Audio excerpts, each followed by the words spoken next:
অয়ে অদগল আত্তে তেলে I am খাবো তুলি কোলে অত্তইতে ইঁদুর থানা ভয়ে মলে। দাদু কেমন লাগতে আমার পলা? দারুণ লাগছে দাদু ভাই, পড়ো পড়ো, মন দিয়ে পড়ো। পড়াশোনা করে তোমাকে অনেক বড় চাকরি পেতে হবে। তুমি বড় হয়ে ডাক্তার হবা, ইঞ্জিনিয়ার হবা, আর সবাই আমাকে ডেকে ডেকে বলবে, ওই দেখো ডাক্তার ফাটার দাদু যাচ্ছে।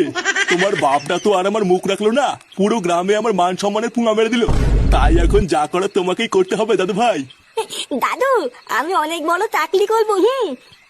হ্যাঁ হ্যাঁ দাদু ভাই। বাবা তুমি কি রাতে রুটি খাবে না ভাত খাবে? ও রুটি করো বৌমা, আজ রাতে আর ভাত ভুত খাবো না। আচ্ছা বাবা ঠিক আছে। কি তুই এখানে বানার বল, এখানে কি করতে এসছিস? যা এখান থেকে যা। দেখো আমি কিন্তু এখানে কোনো ঝগড়া করতে আসিনি। তা কি গার মারাতে এসছিস শুনি? তুমি সকালে বলেছিলে যে হাতে হাতে কাজ করে দিলে বাড়িতে ভালো মন্দ রান্না হবে, তাই আমি ভাবছিলাম আজকের থেকে হাতে হাতে বাড়িতে কাজ করে দেবো। কি সত্যি তুই বাড়িতে হাতে হাতে কাজ করে দিবি? হ্যাঁ তাই তো ভাবছিলাম। তা বাসন মাজা, বাজার করা এগুলো করবি তো? কি বাসনও মাজতে হবে নাকি আমাকে? তাছাড়া আর কি বাল করবি? শুধু বাসনই নয়, ভালো মন্দ খেতে গেলে ঘরও মুছতে হবে। করতে পারলে বল, না হলে বেরো এখান থেকে।